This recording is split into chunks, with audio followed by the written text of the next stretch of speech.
এই মুহূর্তে আমরা আছি দীঘা অ্যাকোয়ারিয়ামের সামনে।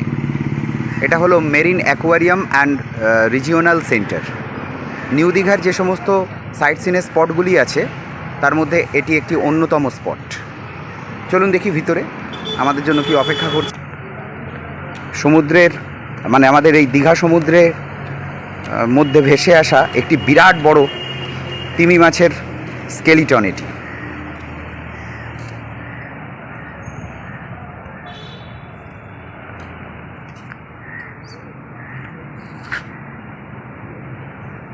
স্কেলিটন অফ ব্রাইডস হোয়েল, এটা দীঘা সমুদ্রে ভেসে এসেছিল, তারই স্কেলিটন।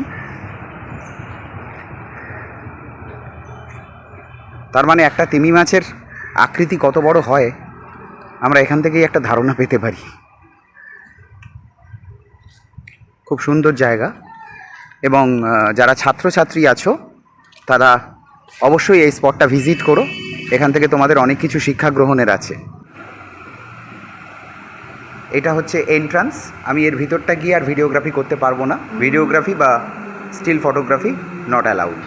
তো ভিতরে যেটা আছে আপনাদেরকে আমি জানাই, আপনারা আসলে সত্যি এখানে মুগ্ধ হবেন। বিশেষ করে বাচ্চারা, ছাত্রছাত্রীরা অনেক কিছু এখান থেকে তারা জানতে পারবে। বিশেষ করে জীববৈচিত্র্যের অনেক কিছুই, শুধু মাছ না, জলজ বিভিন্ন প্রাণী অ্যাকোয়ারিয়ামের মধ্যে তাদেরকে রাখা আছে, এবং বিভিন্ন প্রজাতি বিভিন্ন ধরনের মাছ, যা দেখলে আমাদের সত্যি খুব ভালো লাগবে। এখানে সুন্দর উদ্যান করে দেওয়া আছে। এই পরিবেশটাও আপনাদের খুব ভালো লাগবে। এই যে দেখুন, সুন্দর পরিবেশ এখানটায়। কিছুটা সময় আপনারা এখানে বিশ্রাম নিয়ে নিতেই পারেন।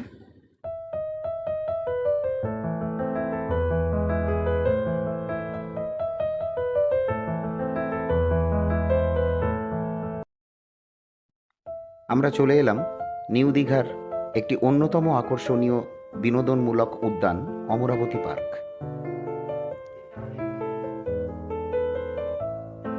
অমরাবতী পার্কের সবথেকে বড় আকর্ষণ হলো এর রোপওয়ে। অমরাবতী পার্কের প্রবেশ মূল্য আর রোপওয়ের টিকিট কিন্তু আলাদা। এর ভিতরটা বাচ্চাদের কিন্তু খুব ভালো লাগবে। তবে আমরা কিন্তু এর ভিতর প্রবেশ করিনি। বিনোদনের নানান উপকরণ এখানে প্রস্তুত। পাশাপাশি একটা বিরাট বড় লেক রয়েছে এই পার্কের মধ্যে, যেটা আমাদের সকলের খুব মন কাড়ে। এবার নিউ দীঘার সবথেকে আকর্ষণীয় স্পট দীঘা সায়েন্স সেন্টার। নানান মজার উপকরণ এখানে, চলুন দেখি।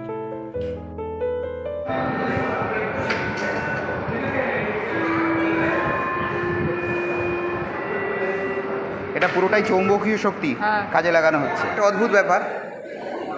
ওই দেখুন, ও গোল শেপ করছে আর এটা প্রতিবিম্বটা এখানে আসছে। এখানটা আমরা যাব। বা এটা দারুণ জিনিস।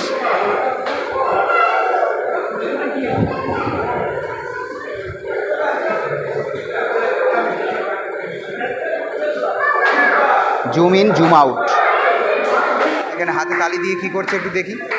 ও, হাতে তালি দেওয়ার সঙ্গে সঙ্গে আলো জ্বলে যাচ্ছে। আবার হাতে তালি মারো, আবার জ্বলে যাবে। আপনারা দেখছেন হাতে তালি মারার সঙ্গে সঙ্গে আলোগুলো জ্বলছে। এটা বোঝা গেল ব্যাপারটা।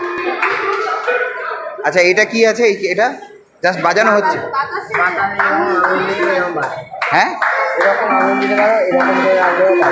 ও আচ্ছা, আমি টাচ করছি না, আপনারা খেয়াল করুন।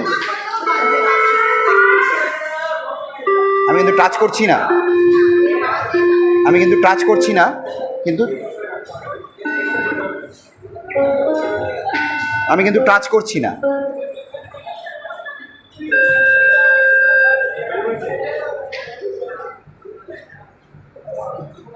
ওখানে না, ওখানে হ্যাঁ, ওই যে সেন্সারগুলো, টাচ করো না, টাচ ছাড়াই হবে।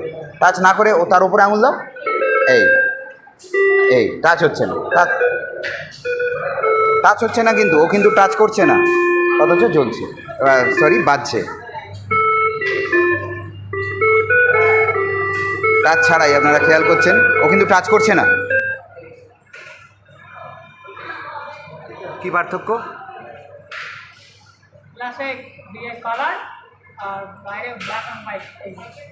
বাইরে ব্ল্যাক অ্যান্ড হোয়াইট, আর আমি যখন কাচের মধ্যে দিয়ে দেখছি আপনারা দেখতে পাচ্ছেন পোশাকের কালার, কস্টিউম কালার চেঞ্জ হয়ে গেছে, নীল কালার হয়ে গেছে। এই দেখুন, ও পায়ে করছে।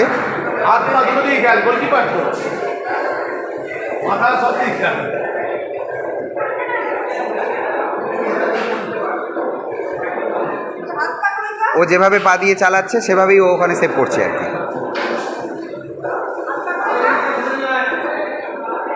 এটা বাচ্চাদের দারুণ লাগবে।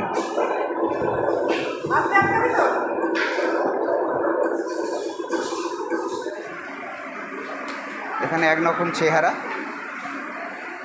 এখানে আর এক রকমের চেহারা, আর এখানে আর এক রকমের চেহারা। খেয়াল করুন, এই আমি, এই আমি, এটা মাঝারি আমি, এটা বেঁটে আমি, আর এটা এতটাই লম্বা যে আমাকে এখানে ধরা সম্ভব হচ্ছে না। এখানে আমি ঢুকলাম, এখানে অনেক কটা আমি, আপনারা দেখতে পাচ্ছেন। যেই আমি এখানে পা দিলাম অনেক কটা আমি হয়ে গেলাম। অদ্ভুত, এটা দারুণ, এটা অপূর্ব। বিজ্ঞানের কি অসাধারণ সৃষ্টি।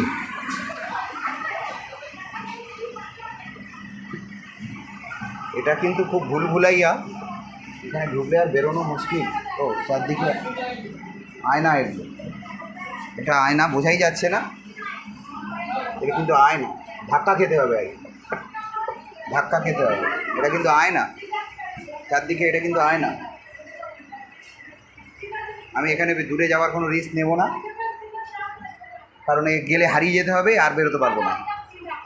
আর একটা জিনিস আপনাদেরকে দেখিয়ে দিই, দেখছেন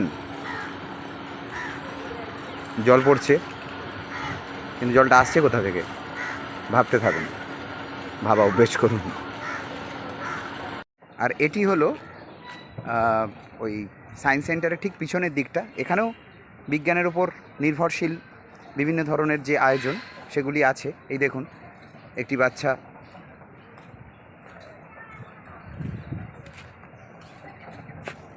বাহ, দারুণ লাগছে।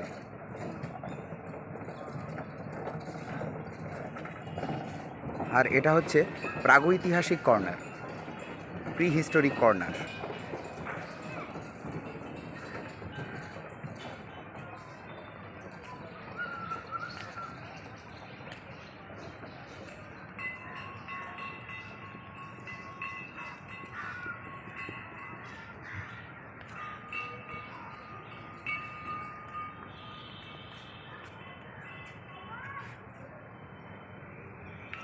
আচ্ছা, এটাকে সামনে থেকে দেখতে হবে, দেখা যায়।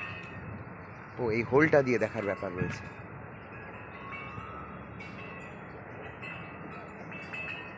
এই হোল দিয়ে আপনি যেটা দেখবেন,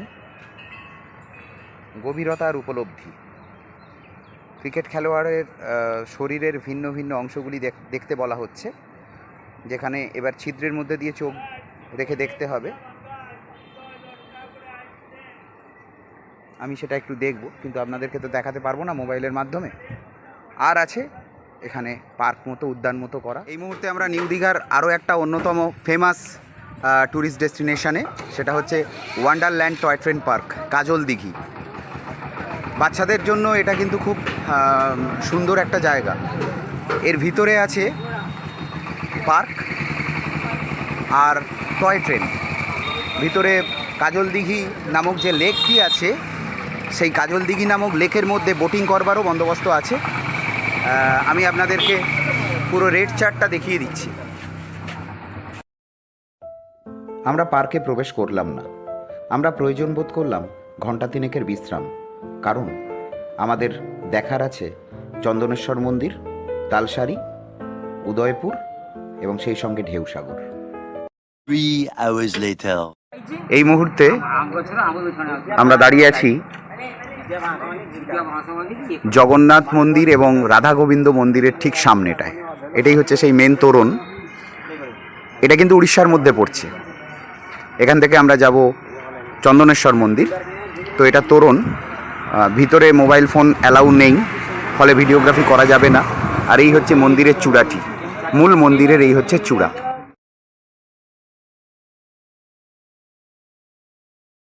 এই মুহূর্তে আমরা দাঁড়িয়ে আছি আমাদের পরবর্তী স্পট চন্দনেশ্বর শিব মন্দির। ভীষণ জাগ্রত এই শিব মন্দির।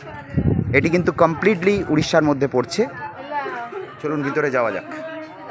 এই হলো মন্দির ক্যাম্পাস।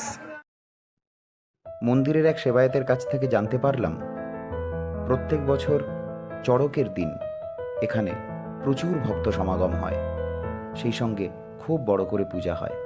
এছাড়া শিব চতুর্দশীর পূজা তো আছেই। একটা কথা আপনাদেরকে জানিয়ে রাখি, যারা এখানে পূজা দেবেন তারা কিন্তু পূজা দেওয়ার আগে পাণ্ডাদের সঙ্গে দান দক্ষিণার বিষয়টা ভালো করে কথা বলে নেবেন, না হলে ওরা কিন্তু খুব চাপাচাপি করে। এখান থেকে খুব সুন্দর আসছে মন্দিরের দৃশ্য।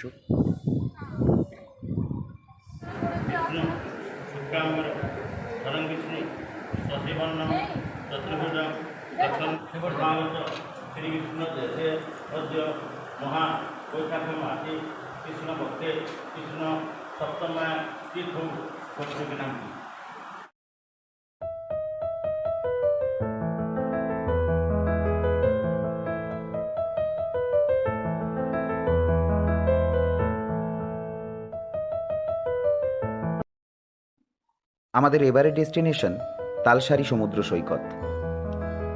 এটি অত্যন্ত আকর্ষণীয় এবং একটি মোহনীয় সমুদ্র সৈকত। সুবর্ণরেখা নদী এসে এখানে বঙ্গোপসাগরের সঙ্গে মিলিত হয়েছে।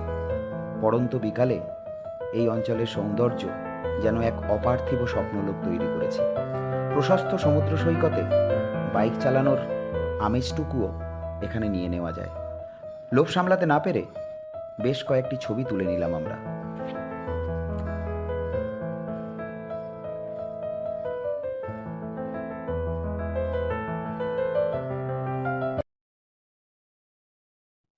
আমরা এসে পৌঁছালাম আমাদের পরবর্তী ডেস্টিনেশন উদয়পুর সি বিচ। অনেকেই বলেন যে উদয়পুর সি বিচ নাকি বাংলার গোয়া। তো গোয়া হতে গেলে যে নারকেল গাছের সারি প্রয়োজন, এখানে আমি তার একটাও দেখতে পাইনি। তবে হ্যাঁ, কিছু ঝাউ গাছ আছে। তবে এখানকার অর্থাৎ সমুদ্র সৈকতের সৌন্দর্য আমাকে মুগ্ধ করেছে, এ বিষয়ে সন্দেহ নেই।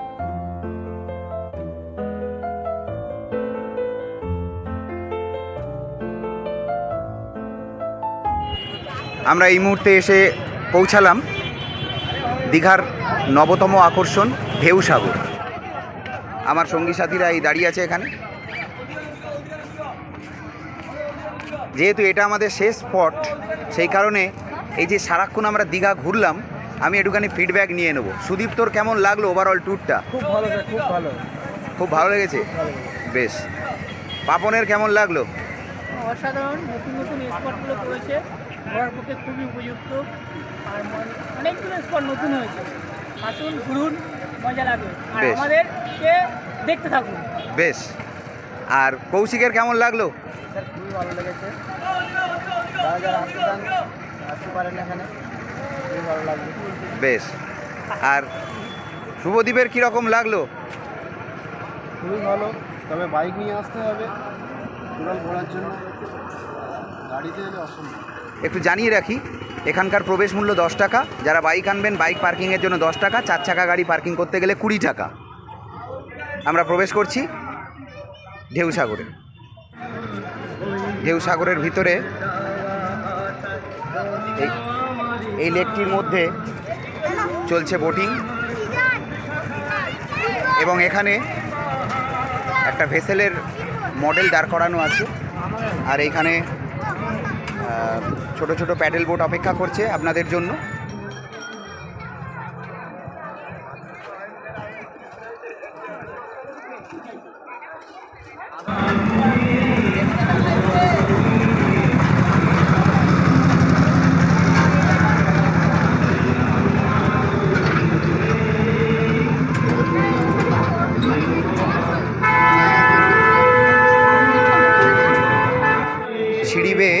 আমরা একটু উপরের দিকে উঠছি। ময়ূরপঙ্খী বানানো, অপূর্ব তার কারুকাজ।